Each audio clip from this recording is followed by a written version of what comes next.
हिंदी के इस online class में आप सभी छात्र छात्राओं को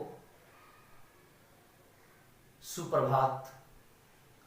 बड़े मेहनत और प्रयास के बाद एक छोटा सा प्रयास करने का प्रयास कर रहा हूँ कि इस विपरीत समय में बच्चों को हम कैसे पढ़ा सकते हैं, इसको लेकर के एक छोटा सा प्रयास मैं कर रहा हूं। आप लोग सक्रिय होकर इस वीडियो के माध्यम से जानने का प्रयास करेंगे।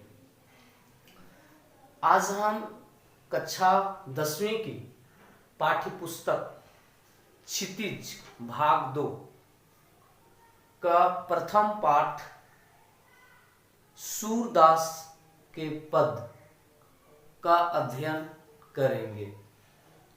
सूरदास के पद में जैसा कि हम सभी जानते हैं कि सूरदास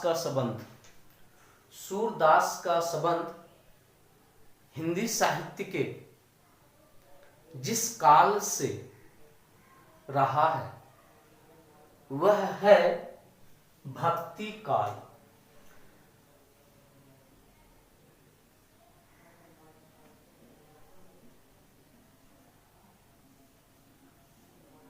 भक्ति काल हिंदी साहित्य के भक्ति काल के कवि हैं सूरदास। भक्ति काल का मतलब अगर हम हिंदी साहित्य के इतिहास के दृष्टि से देखें, हिंदी साहित्य के इतिहास के दृष्टि से देखें तो 1375 से 1700 के विक्रमी संवत यानी 1375 से 1700 के बीच का जो विक्रमी संवत का समय है उसे हिंदी साहित्य में भक्ति काल के नाम से जाना जाता है। इसी भक्ति काल के कवि हैं सूरदास। भक्ति काल में दो प्रकार की भक्ति की धाराएं प्रचलित थी, एक सगुण भक्ति और एक निर्गुण भक्ति। तो सूरदास का संबंध सगुण भक्ति के कृष्ण भक्ति शाखा से है। तो इस प्रकार से हम कह सकते हैं कि हिंदी के काव्य शिरोमणि महान कवि भक्त सूरदास जी का जन्म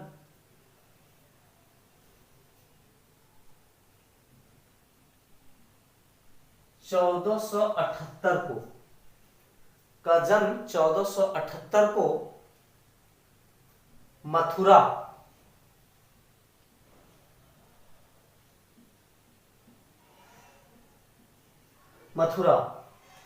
ये वही मथुरा है जहां भगवान श्री कृष्ण का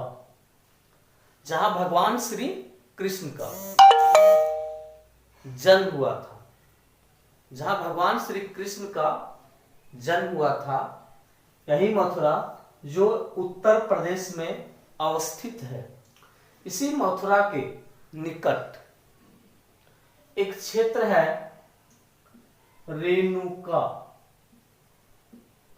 कौन सा क्षेत्र? रेणुका, जिसे रुनकता भी कहा जाता है। रेणुका या रुनकता दोनों एक ही नाम है, एक ही स्थान का दो तरह से नाम है। लेकिन कुछ विद्वानों में मतभेद है कि नहीं, मथुरा नहीं, दिल्ली में सूरदास का जन्म हुआ था। और दिल्ली के उस क्षेत्र को सीही कहा जाता है। यानी दिल्ली के सीही में सूरदास का जन्म हुआ था। अब देखिए बात ऐसा है, मतभेद है मथुरा और दिल्ली में लेकर के, लेकिन ज्यादातर जो है वो रेणुका या माना ही जाता है। जिस मथुरा की हम लोग बात करते हैं, मथुरा का ही एक क्षेत्र बहुत ही प्रसिद्ध है, जिसे आप महाभारत में कृष्ण लीला में देखे होंगे, जानते होंगे। वो है आपका बरसाना यानी वृंदावन, ब्रज प्रदेश, जिसको का क्षेत्र जो वृंदावन के नाम से हम जानते हैं। ये वही वृंदावन है जहां श्री कृष्ण अपनी रासलीला रचा करते थे। तो इनका जन्म मथुरा में, कहा रेणुका या रुनकता क्षेत्र में माना जाता है, या फिर दिल्ली के सीही माना जाता है। जन्म की तिथि 1478 ईस्वी, 1478 ईस्वी को हुआ। इनकी मृत्यु की अगर बात करें तो इनकी मृत्यु 1583 में इनकी मृत्यु हुई, 1583। और यह भी स्थान मथुरा के ही एक क्षेत्र है, पारसौली। कौन सा क्षेत्र? पारसौली में ही हुआ, पारसौली में, पारसौली में ही इनका निधन हुआ। कहा जाता है कि इनका जिस परिवार में जन्म हुआ वह परिवार एक सारस्वत ब्राह्मण का परिवार था।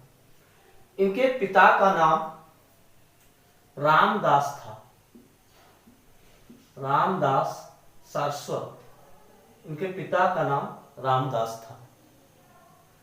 और इनके विषय में एक बहुत ही अजीब बात है कि ये जन्मांध थे।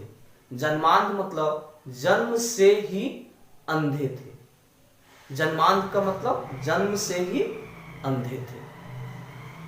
और जन्म से अंधा कोई भी व्यक्ति समझ सकते हैं कि इस संसार का वर्णन किस प्रकार कर सकता है, उसे संसार के बारे में कैसे जानकारी होगी कि कहाँ सतरंगी है, कहाँ लाल है, कहाँ पीला है, कहाँ कैसा है, यानी ये रंग बिरंगा संसार को कैसे कोई देख सकता है। लेकिन भगवान का वरदान, भगवान का चमत्कार देखिए कि सूरदास के विषय में लोग जन्मांध कहते हुए भी वे जन्मांध नहीं थे, ऐसा हम कह सकते हैं, क्योंकि वे अपनी कल्पना शक्ति, अपनी अंतर्दृष्टि से उन्होंने कृष्ण के ऐसे रूपों का वर्णन किया है जो आज हम आंख वाले भी ठीक से नहीं कर सकते हैं। आज हम आंख वाले भी ठीक से नहीं कर सकते हैं, वैसे रूपों का उन्होंने वर्णन किया है। तो हम कह सकते हैं कि इनके अंदर इस प्रकार की चित्रण की जो ज्ञान या शिक्षा की प्राप्ति हुई वो कैसे हुई। तो हम थोड़ा सा देखते हैं कि शिक्षा की जहां तक बात है, जहां तक बात शिक्षा की है, तो हम सभी जानते हैं कि आज हम विद्यालय में शिक्षा ग्रहण कर रहे हैं और इस लॉकडाउन में हम ऑनलाइन शिक्षा ग्रहण कर रहे हैं। लेकिन उस समय परिस्थिति ऐसी नहीं थी, उसमें परिस्थिति ऐसी नहीं थी। उस समय जो है शिक्षा ग्रहण कर किया जाता था अक्सर मंदिर, मस्जिद, गुरुद्वारा, ये पद्धति थी।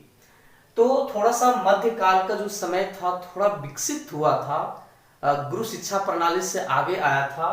फिर भी उस समय शिक्षा के लिए उन्होंने मंदिर का ही सहारा लिया, मंदिर का ही सहारा लिया।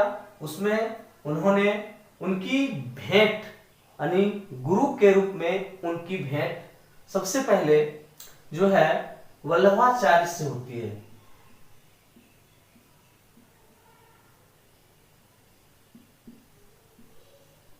वल्लभाचार्य यानी वल्लभाचार्य इनके गुरु थे। तो सूरदास का जो शिक्षा दीक्षा हुआ वो वल्लभाचार्य के सानिध्य में ही रहकर हुआ। तो सूरदास के शिक्षा दीक्षा के लिए अगर देखा जाए तो इनके गुरु वल्लभाचार्य थे। इनके गुरु का नाम क्या था? वल्लभाचार्य। जैसा कि हम पहले बता रहे थे कि मंदिर में शिक्षा ग्रहण, तो एक मंदिर था गौ घाट के आसपास, गौ घाट के आसपास श्रीनाथ जी का मंदिर, श्रीनाथ जी का मंदिर। इसी मंदिर में भजन कीर्तन, प्रभु का भजन कीर्तन करते करते करते करते यहीं से सूरदास को शिक्षा प्राप्त हुई। यानी उन्होंने भजन कीर्तन करके,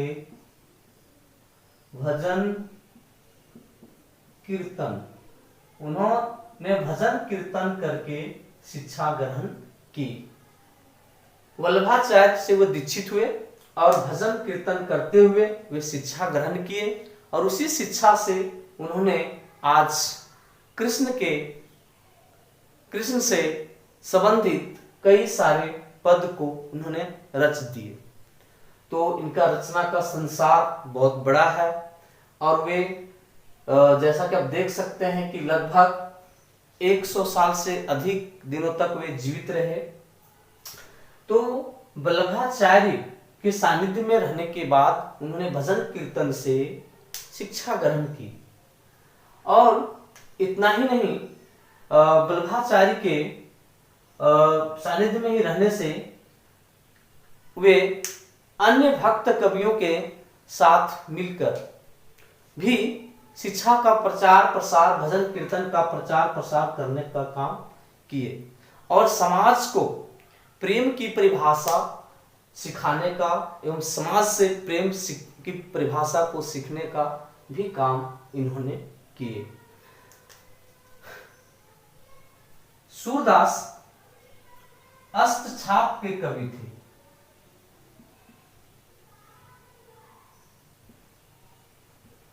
सूरदास अष्टछाप के कवि थे। सूरदास अष्टछाप के कवि थे। अष्टछाप मतलब अष्ट मतलब 8 कवियों का एक ऐसा समूह, भक्ति काल में 8 कवियों का एक ऐसा समूह जो बैठकर श्री कृष्ण का भजन कीर्तन किया करते थे और पद रचना भी करते थे। उन सभी 8 कवियों के समूह को अष्टछाप कहा गया। इसकी स्थापना 1565 ईस्वी को हुई। अष्टछाप नाम की एक गोष्ठी कह सकते हैं जिसमें 8 कवि हुआ करते थे। उनका एक ग्रुप यानी 8 कवियों का एक समूह था जिसकी स्थापना 1565 में वल्लभाचार्य के ही एक पुत्र विठलनाथ के द्वारा किया गया था। वल्लभाचार्य के ही एक पुत्र विठलनाथ के द्वारा किया गया था। इस अष्टछाप कवियों में जो 8 कवि थे, मुख्य रूप से जो 8 कवि थे, वे 8 कवि आपके थे कुंभनदास, सूरदास, परमानंददास, कृष्णदास। कुंभनदास,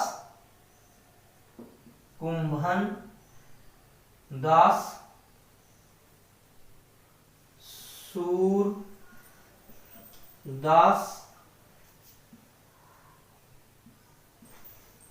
परमानंद दास,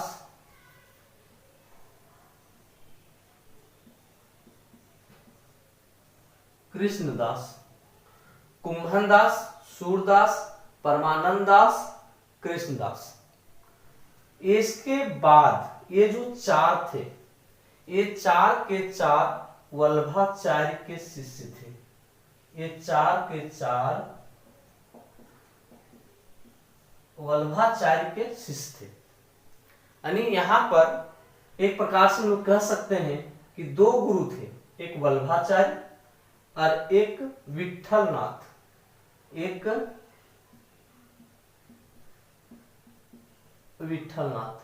विठलनाथ वल्लभाचार्य का पुत्र। तो चार भक्त कवि कुंभनदास, सूरदास, परमानंददास, कृष्णदास, ये वल्लभाचार्य के चार शिष्य थे और चार शिष्य विठलनाथ के थे। चार शिष्य विठलनाथ के थे। कौन कौन थे? गोविंद स्वामी, चित्त स्वामी, चतुर्भुज दास, नंददास। गोविंद स्वामी,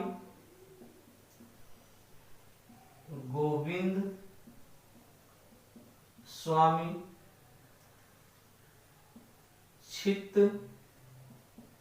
स्वामी, चतुर्भुज दास और नंददास। ये जो चार थे वे थे विठल नाथ के शिष्य। इस प्रकार से हम लोग देखते हैं कि अष्टछाप कवि 8 कवियों का समूह था। उसमें से 4 कवि किसके थे? वल्लभाचार्य के शिष्य। और 4 कवि किसके थे? विठल नाथ के शिष्य। तो 4 और 4 8 कवियों का एक समूह बनाया गया था 1565 ईस्वी में, जो भक्ति काल के ही दौर है। उसी 8 कवियों के समूह को अष्टछाप कवि कहा जाता है। उसमें से सबसे अधिक प्रसिद्धि सूरदास को मिली। सबसे अधिक प्रसिद्धि सूरदास को मिली। सबसे अधिक प्रसिद्धि सूरदास को मिली। तो सूरदास को सबसे अधिक प्रसिद्धि मिली। और सूरदास को सबसे अधिक प्रसिद्धि मिली, जिसके कारण आज भी हम लोग सूरदास को ही ज्यादा देख पाते हैं। तो सूरदास किस छाप के कवि थे? अष्टछाप के कवि थे। आती है बात सूरदास का भक्ति भजन। भक्ति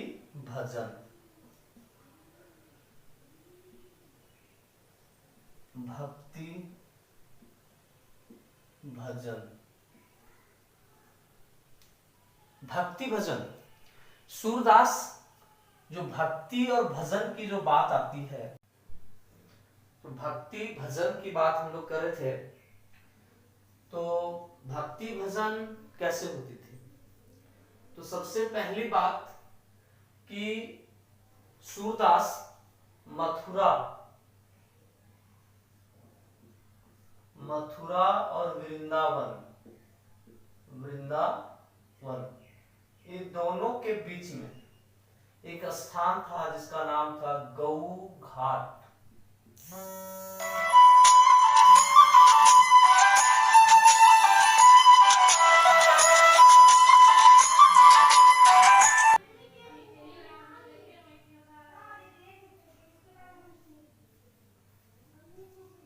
हाँ, तो गौ घाट पर श्रीनाथ जी का मंदिर था। इसी श्रीनाथ जी के मंदिर में वो भजन कीर्तन करते थे, श्री कृष्ण जी का गुणगान करते थे। तो उनकी भक्ति भावना जो थी वह श्रीनाथ जी के मंदिर में ही हुआ करती थी। और श्री कृष्ण जी के बारे में इन्होंने अधिकांशतः वर्णन किए हैं और उनका वर्णन जो है वे अपने पद रचना और पद गाकर करते थे। सूरदास की अगर बात करें तो वे अधिकतर वात्सल्य एवं श्रृंगार रस के भक्त कवि रहे। वात्सल्य रस एवं श्रृंगार रस। वात्सल्य रस का मतलब होता है रस, रस का मतलब आनंद, यानी ऐसी रचना जिसको पढ़कर आपको आनंद आ जाए। जैसे रस पीते हैं लोग, जैसे रस पीते हैं, गन्ना का रस पीते आनंद आया तो वाह मजा आ गया। वैसे कुछ ऐसे भी रस हैं जिसको पी करके ना बल्कि उसको सुन करके हम आनंद महसूस करें तो समझिए वो भी एक रस है। तो वात्सल्य रस, जैसे वात्सल्य रस वहां पर पता चलता है जब एक माँ अपने बच्चे को दुलारती है, प्यार करती है, लाड़ प्यार देती है, तो उस जगह पर जो रस आपके अंदर जो आनंद आता है वह आनंद वात्सल्य कहलाता है। यानी उसे हम अगर कहें तो वात्सल्य रस होगा। और जहां पर प्रेमी प्रेमिका, प्रेमी प्रेमिका, प्रेमी और प्रेमिका, जैसे राधा कृष्ण, जैसे राधा कृष्ण, प्रेमी प्रेमिका के बीच जो हंसी ठिठोली, एक दूसरे का बढ़ा चढ़ा करके उसका वर्णन करना, तुम्हारे बाल बहुत सुंदर हैं, तुम्हारे होठ बहुत अच्छे हैं, तुम बहुत मधुर बोलती हो, जहां हंसी ठिठोली जो प्रेमी प्रेमिकाओं के बीच आंख मिचौली होती है, वहां पर जो रस दिखता है उसे हम श्रृंगार रस कहते हैं। तो सूरदास जो है वात्सल्य रस और श्रृंगार रस के प्रमुख कवि माने जाते हैं। वात्सल्य रस और श्रृंगार रस के प्रमुख कवि माने जाते हैं। इनकी जो भाषा थी, रचना की भाषा,